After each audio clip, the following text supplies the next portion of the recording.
सत्यादि त्रियुगे बोध वैराग्यो मुक्ति साधको कलौ तु केवला भक्तिर्ब्रह्म सायुज्यकारिणी इति निश्चिन्त्य चिद्रूपः सद्रूपां त्वां ससर्जः परमानंद चिन्मूर्तिः सुंदरीं कृष्णवल्लभाम्। अब तक हमने श्री गोकुलनाथ जी कृत 17 वचनामृत का अध्ययन किया। आज श्री गोकुलनाथ जी कृत 18वें यानी अष्टादशम वचनामृत का हम श्रवण करेंगे, अध्ययन करेंगे।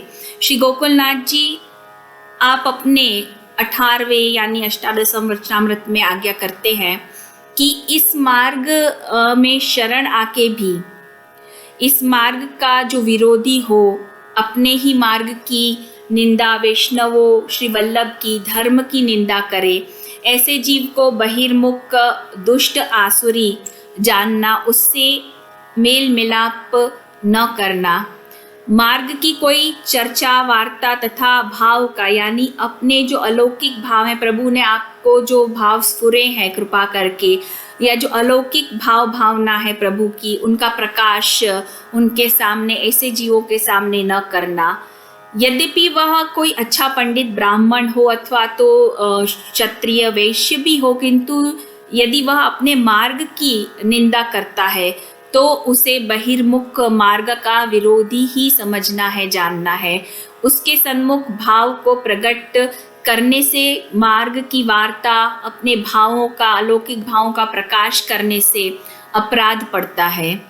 अतः आप यहाँ आज्ञा करते हैं कि यदि ऐसे जीवों से मिलना मिलाप हो भी जाए तो कोई मार्ग विषय आप चर्चा न करें, और यदि कोई चलाता भी हो आपसे जान करके बात करे, जानबूझकर चर्चा विचार ना करे, तो बात को, हमको भाव को, जो हमारे अलौकिक भाव हैं उनको गोप्य ही रखना है, उनके सामने प्रकट नहीं करना है। ऐसा शास्त्र में भी कहा है कि यदि कोई अपने मार्ग की, अपने प्रभु की निंदा करता हो या सुनाता हो तो उसकी जीभ काट लेना भी कोई अपराध नहीं है। तो इस प्रकार के जीवों का अन्य यानी दूसरों का, अन्यों का अनुसरण करने से अच्छा है कि हम हमारा कर्तव्य करें, हम अपना धर्म संभालें, वही श्रेयस्कर भी है हम जीव के लिए। जैसा श्रीमद् भगवद गीता के अध्याय 3 के 35वें श्लोक में ऐसा कहा है कि श्रेयान् स्वधर्मो विगुणः परधर्मात् स्वनुष्ठितात् स्वधर्मे निधनम श्रेयम परधर्मो भयावह। इस श्लोक में कहा गया है कि जो हमारे नियत कर्तव्य हैं वह यदि दोषयुक्त भी हो फिर भी उसे पूर्ण करना वह ज़्यादा श्रेयस्कर है। ऐसे व्यक्तियों के करते जो कदाच अपना कर्तव्य शायद बहुत अच्छे से भी करते होंगे, फिर भी हमारे जो नियत कर्तव्य हमारे लिए जो बनाए हैं उन कर्मों को करना ज़्यादा श्रेयस्कर है, ज़्यादा श्रेयस्कर माना गया है। यद्यपि वह दोष युक्त भी हो, हमारे जो हम कर्तव्य करते यदि उसमें दोष भी है फिर भी हमारे स्वधर्म को करना ही श्रेयस्कर है। यहाँ बताया है कि देखो, सर्व के जो नियत कर्म होते हैं यानी हम प्रकृति लौकिक जो हमारे कर्म हैं वो सबके अलग अलग हो सकते हैं, भौतिक और आध्यात्मिक स्तर पर। भौतिक यानी जो लौकिक है, भौतिक यानी हमारा ये जो देह है वो क्या है, प्राकृत देह है। तो इसकी स्थिति अनुसार प्रकृति के गुणों के प्रभाव से, मतलब हमारे ऊपर प्रकृति के नियत जो गुण है वो काम करते हैं, तो प्रकृति के गुणों के प्रभाव से कुछ नियत हुए हमारे कर्म होते हैं, वो भौतिक कर्म कहलाते हैं। और कुछ कर्म ऐसे होते हैं जो प्रभु की सेवा अर्थ हमारे गुरु आचार्य द्वारा दिए गए आदेश अनुसार होते हैं, वह सर्व आध्यात्मिक कर्म हमारे होते हैं। अतः यहाँ कहा है कि मृत्यु पर्यंत जीव को अपने जो नियत कर्तव्य है, कर्म है, उसे ही करना चाहिए, चाहे वह भौतिक हो या आध्यात्मिक भी हो। अन्य मनुष्यों के कर्तव्यों, कर्मों का अनुकरण उसे नहीं करना चाहिए। जैसा जो मार्ग की निंदा इत्यादि करते हैं अन्य जो लोग हैं उनके लिए जो वह कर्तव्य रहेगा, लेकिन हमारे लिए वह कर्तव्य नहीं है। अपने धर्म कर्तव्य के लिए तो यहाँ इसीलिए कहा है कि स्वधर्मे निधनम श्रेयम, अपने धर्म के लिए तो मरना भी जो है वो श्रेयस्कर है। तो श्री गोकुलनाथ जी आप यहाँ आज्ञा करते हैं कि ऐसे जीव जो शरण आके भी मार्ग के निंदक हैं, विरोधी हैं, प्रभु से विमुख हैं, बहिर्मुख हैं, वह मार्ग में आ तो गए हैं, किंतु क्या है, उनको पुष्टि मार्ग फलित नहीं होता है, तो वह देवी जीव है ही नहीं। आप आगे करते आसुरी हैं, आसुरी जीव हैं। क्योंकि देखो असुरों का स्वभाव कैसा होता है, अच्छाई का, अच्छे लोगों का अच्छे से विरुद्ध ही रहते हैं। वो अच्छाई से हमेशा उनका विरोधाभास ही रहता है, अच्छाई का नाश करने का, अच्छे में भी बुरा करने का उनका प्रयत्न रहता है। जैसा कि हम ब्रजलीला में भी असुरों का विचार करें तो असुर कैसे थे, जो हमेशा प्रभु को ठाकुर जी का वध का ही, उनको कष्ट देने का ही विचार करते थे। असुरों का जो है वो स्वभाव ही ऐसा होता है कि जो यदि खेल भी खेलेंगे तो युद्ध की भावना से खेलेंगे, इस प्रकार का उनका स्वभाव रहता है, आसुरी स्वभाव। कि प्रभु को कष्ट देना, अच्छाई का नाश करना, जो दुर्ग है, दुर्ग आसुरी जीव, उनका स्वभाव यही है, वह ऐसा ही करते हैं। तो जो इनका अनुसरण इनके पीछे, यानी इनके पीछे में देखो, इसके पहले कोई वचनामृत में मैंने अनुकरण और अनुसरण इन दोनों के भेद को अच्छी तरह से कहा था। मतलब अनुकरण का अर्थ क्या है कि जैसा जैसा प्रभु ने जैसी लीलाएं की, जो हम वो जीव हम ये समझकर स्वयं करें, उसका मतलब है अनुकरण करना। और अनुसरण का अर्थ क्या है कि उनके पीछे कहे में चलना। तो यहाँ कहते हैं कि जो इनका अनुसरण, ऐसे जो आसुरी दुर्ग आसुरी जीव हैं, इनका जो अनुसरण करते हैं वह भी अज्ञ आसुरी जीव ही हैं। क्योंकि अज्ञ और दुर्ग ये दोनों ही जीव आसुरी जीव कहे हैं, जिन्हें देखो स्वयं कुछ ज्ञान नहीं है, किंतु वह दुर्ग आसुरी जो मूलतः मूल में आसुरी जीव है, दुर्ग आसुरी यानी जो मूल में ही आसुरी जीव है, उन जीवों के पीछे कहे में चलते हैं, यानी उनका अनुसरण करते हैं, वो अज्ञ आसुरी जीव है। तो ऐसे जीवों को अज्ञ आसुरी जीव ही कहा गया है।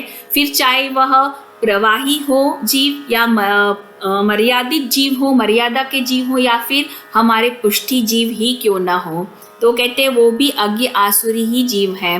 क्योंकि जीवों, उन जीवों के साथ, आसुरी जीवों के साथ उनका अनुसरण करने के कारण, उनके पीछे चलने के कारण, उनके कहे में चलने के कारण जीव वह बहिर्मुख उन्हीं की तरह आसुरावेशी बन जाता है।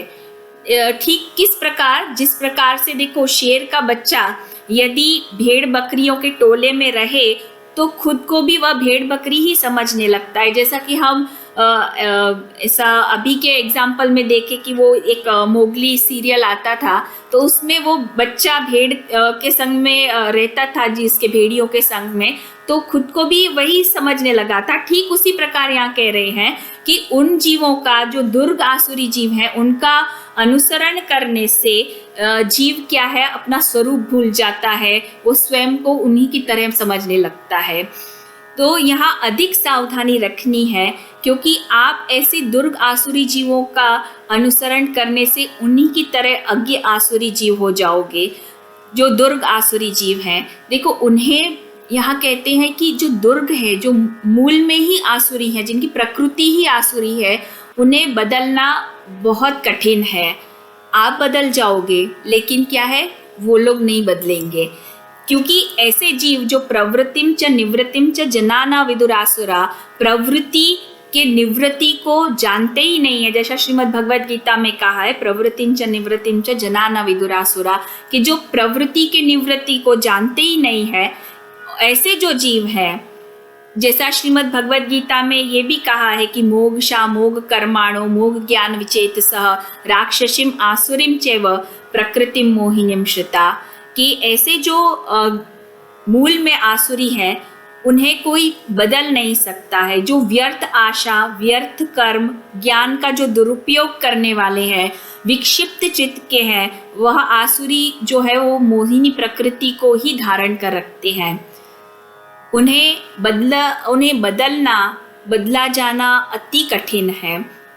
इसीलिए यहाँ कहा है कि उनके अनुसरण करने से आप बदल जाओगे शायद, मगर वो लोग नहीं बदलेंगे। जिसे हम इस उदाहरण से भी अच्छे से समझ सकते हैं कि मायावादियों ने श्री महाप्रभु जी के साथ कितनी चर्चा की, कितने दिनों तक, किंतु श्री महाप्रभु जी का असर उन पर नहीं पड़ा। श्री महाप्रभु जी से उन्होंने केवल और केवल द्वेष ही किया, वह द्वेष ही करते रहे महाप्रभु जी से। किंतु वहीं आप देखो कि जो देवी जीव थे उनको तो श्री महाप्रभु जी उनके दर्शन मात्र से ही ऐसी भावना उत्पन्न हो जाती थी कि आप ही श्री वल्लभ, आप ही हमारे उद्धारक हो, आप ही हमारा उद्धार करने वाले हो। किंतु जो मायावादी थे वो तो महाप्रभु जी उनके सामने थे, उन्होंने इतनी चर्चा विचारणा की महाप्रभु जी के साथ, फिर भी उनमें कोई बदलाव नहीं आया। तो यहाँ श्री गोकुलनाथ जी भी यही आज्ञा करते हैं कि ऐसे व्यक्तियों से चर्चा में न पड़े और बने तो वहाँ से दूर हो जाएं। ऐसे व्यक्तियों से क्या है, दूरी अच्छी है। जैसा मायावादियों ने महाप्रभु जी को खूब परिश्रम कराया, अति परिश्रम दिया, इसलिए आपने भी यही विचार किया कि रोज रोज का क्लेश सेवा भगवत स्मरण में विक्षेप हो। अतः आपने क्या किया, आपने विचार कर वहां से दूर स्थान पर अड़ेल में निवास किया। तो संग वह बहिर्मुख का नहीं करना है। पंचश्लोकी में भी जैसा कहा है, स सद्भि सकर्तव्यम संत संगस्य भेषजम, संग करना है तो उत्तम भक्त का करना, भगवत भक्त का करना, अन्यथा बहुसंग का त्याग करना चाहिए। यहाँ श्री गोकुलनाथ जी ये आज्ञा करते हैं कि यदि कोई शूद्र भी हो किंतु उत्तम भक्त हो तो उसका संग भी जो है वह उत्तम है। उन भक्तों के संग से जो वर्ण से भले ब्राह्मण हो या क्षत्रिय हो, किंतु यदि एतन मार्ग का यानी कि अपने ही मार्ग की निंदा करने वाले हों, विरोधी हो, भगवत भाव विहीन हो, तो उनके बजाय शूद्र जो है उसका संग करना भी उत्तम है। जो निंदा इत्यादि से दूर यानी सच्ची बात कहने वाला हो तथा अपने मार्ग प्रभु में अत्यंत श्रद्धावान है, इस प्रकार के भक्त का संग करना श्रेयस्कर है। तो ऐसे जीवों को आप आज्ञा करते हैं देवी जीव जानना। संत तुलसीदास जी ने भी जैसा कहा है कि यदि कोई संत मिल जाए सच्ची बात कहने वाला तो समझो कि प्रभु की कृपा से ही ऐसा संत आपको प्राप्त हुआ है। उसमें देखो, उसमें उसका संत का भी कोई महत्व नहीं है, प्रभु का ही महत्व है, प्रभु की ही कुछ कृपा है। क्योंकि आप कह रहे हैं तुलसीदास जी के बिनु हरि कृपा मिले नहीं संता, कि प्रभु की कृपा के बिना तो सच्चा संत मिलना भी जीवन में अति कठिन है, दुर्लभ है। क्योंकि सच्चे संत के द्वारा जब आपको सत्संग जो प्राप्त होता है ना, तो उससे सत्संग होने के पश्चात क्या होता है, ठाकुर जी में प्रीति बढ़ती है, प्रभु में वृत्ति, प्रभु में ही चित्त की हमारी वृत्ति होती है, हमारे प्रभु ही हमें सर्वस्व लगे। पुष्टि पुरुषोत्तम नवनिधि गोवर्धन धरण सात निधि पूर्ण पुरुषोत्तम हमें हमारे प्रभु में ही दिखे, तो समझो कि उनमें ही दर्शन हो हमें, और प्रभु के निकट जाने की हमारी इच्छा हो, मन हो, तो समझो कि आज हमें हमारे जो है सच्चा सत्संग हमें प्राप्त हुआ है। क्योंकि सच्चे सत्संग का जो है वो हेतु ही यही होना चाहिए। जब हम सत्संग करते हैं, यदि हमें सच्चा सत्संग प्राप्त होता है तो उसका हेतु भी यही होता है कि हमारी प्रभु से निकटता बढ़े। और यदि अपना चित्त, हमारा चित्त यदि जो हेतु है, यथार्थ हेतु, उसमें न लगकर अन्य कहीं अपात्र के संग में या बहिर्मुख की बातें सुनने में या उनके आगे पीछे घूमने में जाता है, तो वह सत्संग नहीं है, समझो दुस्संग हुआ है। क्योंकि उसे दुस्संग ही जानना, क्योंकि जो हेतु से अलग चित्त की वृत्ति यदि हमारी कहीं जा रही है तो उसे दुस्संग ही मानना है, वह दुस्संग ही है। क्योंकि अज्ञान हेतुकृत मोह मदांधकार नाशम विधाय ददो देते विवेक। श्रीमद् भागवत के महात्म्य में ये बात कही गई है कि सत्संग से अज्ञान का कारण जो मोह है, मद है, इसका जो अंधकार है वह दूर हो, हमारे हृदय में विवेक का उदय होना चाहिए, तो वह सच्चा सत्संग है। और जब विवेक हुआ तो प्रभु में चित्त होना चाहिए। तो बहिर्मुख से दूर रहे, हमें अपने भाव रूपी निधि की रक्षा करनी चाहिए। अपात्र बहिर्मुख के सामने हमें भावों का, अलौकिक भावों के विचारना, चर्चा नहीं करनी चाहिए, जिससे कि हमारा उस चर्चा विचारना से क्या है कि हमारा भगवत धर्म जाता है। इसे श्री हरिराई जी ने देखो अपने तीसरे शिक्षा पत्र में बहुत सुंदर रीत से अच्छे से समझाया है।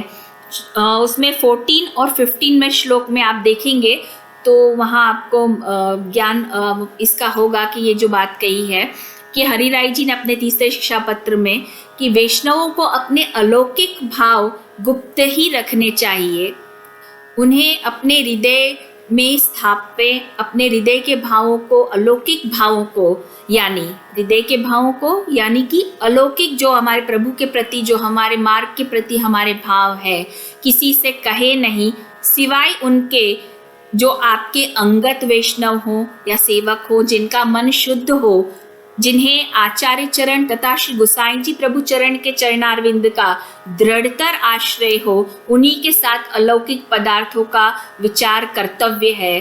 किंतु लौकिक भले ही कोई बुद्धिमान हो, कितना ही बुद्धिमान भी हो, किंतु वह विमुख हो, तो विमुख ऐसे लोगों को अपने अलौकिक भावों का, अलौकिक पदार्थ का हमें कदापि उसके सामने वर्णन, चर्चा, विचारना नहीं करनी चाहिए। क्योंकि आप यहाँ आज्ञा करते हैं हरिराई जी इस शिक्षा पत्र में कि सांप्रत काल में लोग बहिर्मुख हुए हैं, न कुत्रापि च वक्तव्यम सांप्रतम विमुखा जना, कि ऐसे बहिर्मुख लोगों को अपने, चाहे वो बुद्धिमान भी कितने ही बुद्धिमान हो, किंतु यदि वो बहिर्मुख हैं, अपने मार्ग के विरोधी हैं, तो ऐसे अलौकिक पदार्थों का भाव उन्हें कदापि नहीं कहना चाहिए, जिससे कि क्या है कि हमारा स्वधर्म जाता है।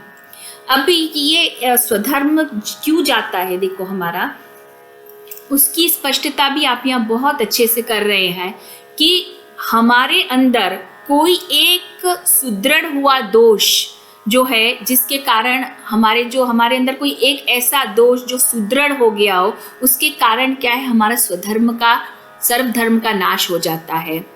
अब यहाँ आप कह रहे हैं कि वो एक ऐसा सुदृढ़ हुआ दोष कौन सा है, तो कहते हैं कि प्रभु की भगवत लीला में जो हमारी प्राकृत बुद्धि है, यदि हमारी प्राकृत बुद्धि जो उसमें प्रभु की लीला में आ जाए, तो वो एक सुदृढ़ हुआ दोष सबसे खतरनाक है, जिससे कि हमारा सर्व धर्म का नाश हो जाता है। इसीलिए अपात्र के सामने भगवत चर्चा करने की आप यहाँ आज्ञा नहीं कर रहे हैं। इसका कारण यही है कि एक जो दोष, यदि आपकी प्राकृत बुद्धि हो गई भगवत लीला में, तो उस दोष से आपका स्वधर्म का नाश हो जाएगा। तो और इसको गोसाई जी ने भी बहुत अच्छे से कहा है कि माँ द्राक्षदपि वैष्णवाः, कि यदि आप अपना हाथ अपने मन पे आप रख के ऐसा सोचो कि आपको आपके मन से ऐसी प्राकृत, ये जो विकार है, ये दूर हुए हैं, और यदि नहीं हुए हैं तो श्री गोसाई जी, श्री हरिराई जी आप ये आज्ञा कर रहे हैं हमारे आचार्य कि उन्हें, यदि हमारे मन में क्षण भी, थोड़ा भी यदि हमारे मन में प्राकृत ये विकार है बुद्धि में, तो हमें प्रभु के कीर्तन, लीला भावना के ग्रंथ कदापि नहीं देखने चाहिए, क्योंकि जिससे ये दोष यदि हमारे अंदर सुदृढ़ हो गया तो हमारा धर्म का नाश हो जाएगा। तो इधर एक और वस्तु विचारने में आती है कि कई लोग ऐसा कहते हैं कि हमारे अंदर तो ये भाव बहुत, हम इस कक्षा के जीव हो गए हैं कि हम ये चर्चा विचारना कर सकते हैं, और तो हमारा इस उत्तम, मतलब इस कक्षा के, उत्तम कक्षा के भक्त हैं, तो हम तो करेंगे ही।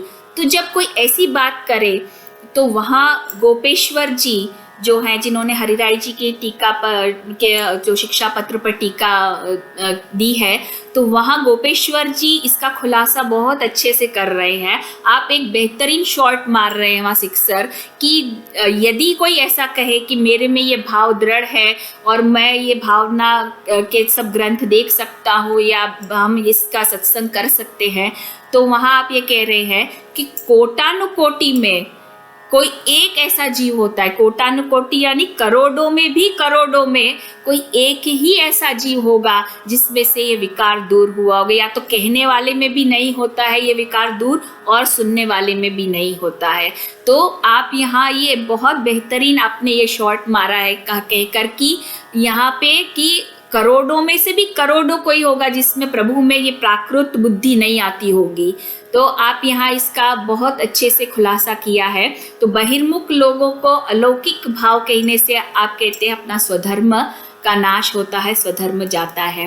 अतः श्री गोकुलनाथ जी आप भी यहाँ यही आज्ञा करते हैं इस वचनामृत में कि जो मार्ग का विरोधी हो, बहिर्मुख हो, तो उसे अपने भाव को गोप्य ही रखना चाहिए, उससे अपने भाव को आप गोप्य ही रखें, बहु चर्चा विचारणा नहीं करें।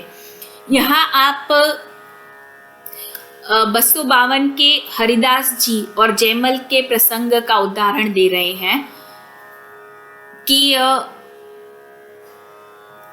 जो ये वार्ता प्रसंग है, 252 का वार्ता प्रसंग है, उसमें 252 की 15वीं वार्ता है। आप देख लेना, लगभग 15वीं ही वार्ता है। प्रसंग ऐसा है कि मेड़ता गांव का जो जमींदार था जयमल, वह स्मार्त मत का था, मतलब स्मार्त में मानता था, स्मार्त मत का था।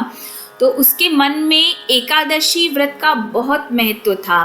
अन्न वगैरह भोजन के निषेध द्वारा एकादशी का वह व्रत हमेशा करता, किंतु वह हमेशा महीने की 2 एकादशी में से, जो कृष्ण पक्ष और शुक्ल पक्ष की एकादशी आती है, उसमें से पहली कृष्ण पक्ष की एकादशी ही करता था। और उसने ऐसा हुक्म भी जारी किया हुआ था राज्य में कि जो कोई दूसरी एकादशी महीने की करेगा तो उसे कड़ी शिक्षा दी जाएगी। तो एक बार जयमल की मतलब जयमल के जो आजू बाजू रहने वाले हैं, चापलूसी करने वाले, उनमें से किसी ने जयमल के ऐसे कान भर दिए, ऐसे भरते हुए कहा कि हरिदास जी जो है अपने यहाँ गांव में, राज्य में, उन्होंने दूसरी एकादशी की है। इस पर जयमल ने हरिदास जी को अपने दरबार में बुलाया और अति क्रोध किया और कहा कि मेरा हुक्म न मानकर आपने क्यों दूसरी एकादशी की। तो हरिदास जी ने उससे इस विषय कोई चर्चा नहीं की और उत्तर भी क्या दिया कि मेरी मर्जी मेरी इच्छा, और वहां से परिस्थिति देख के आप भाग गए। जिस पर जयमल को अति क्रोध आया और वह उन्हें मारने के लिए क्या तलवार लेके दौड़ा। तो हरिदास जी ने वहां कोई अपने देखो भाव का प्रकाश नहीं किया, कोई चर्चा विचारणा नहीं की और वहां से चले गए, भाग खड़े हुए। देखो जो हरिदास जी के घर के सामने जयमल की बहन का भी घर था, जो श्री गोसाई जी की ही सेवक थी। तो श्री हरिदास जी उसके घर में जाकर बैठ गए। तो जयमल जब वहाँ आया तब जयमल की बहन ने जयमल को वहाँ आया तो उसकी बहन ने उसको एकादशी का जो पूर्ण महात्म्य है वो समझाया विस्तार में और उसे शांत किया। उसके पूछने पर जयमल ने उससे फिर प्रश्न किया कि तुझे ये सब कहाँ से ज्ञान प्राप्त हुआ, बहन से पूछा। तो उन्होंने यही उत्तर दिया कि जो हरिदास जी हैं उनके द्वारा मुझे सब ज्ञान प्राप्त हुआ है। श्री हरिदास जी वो मेरे बड़े भाई हैं, उन्हीं से मैंने ये सब सीखा है। वो बड़े भाई, उसने पूछा किस प्रकार हुए, तो उन्होंने यही कहा उनकी बहन ने कि गोसाई जी के आप पहले सेवक थे, उनके पश्चात मैं श्री गोसाई जी की सेवक बनी, इसलिए वो मेरे बड़े भाई हैं। तो अब आप तलवार छोड़ दो, क्योंकि वैष्णव का भक्त को जो आप मारोगे, वैष्णव भक्त को, तो बड़ा अपराध होगा। तो ऐसे भगवदीय का प्रसंग है श्री हरिदास जी का। यहाँ मैंने बहुत शॉर्ट में ही बताया है। इस बहुत बड़ा, बहुत विस्तृत प्रसंग है जो जयमल की बहन ने एकादशी का वर्णन किया है, वो बहुत विस्तृत वर्णन है उसमें प्रसंग में। तो आप वहाँ देखेंगे तो बहुत अच्छे से इस प्रसंग को समझ सकेंगे। तो प्रसंग बहुत बड़ा है, इसलिए मैंने शॉर्ट में ही यहाँ बताया है। इसके पश्चात जयमल ने श्री हरिदास जी से क्षमा करने को कहा तथा जयमल जी सहित फिर जब उनको ये एहसास हुआ कि मैं गलत हूँ, फिर जयमल जी ने अपने तलवार को छोड़ दिया और पूरे परिवार सहित, और आप वैष्णव हुए, और परिवार ही नहीं पूरा गांव भी जो है वो वैष्णव हुआ। तो इस प्रकार ये अष्टादशम वचनामृत आपने श्री गोकुलनाथ जी ने कल्याण भट्ट जी के प्रति कहा। तो यहाँ आपका ये अति महत्वपूर्ण वचनामृत संपूर्ण होता है। इति श्री अष्टादशमो वचनामृत संपूर्ण।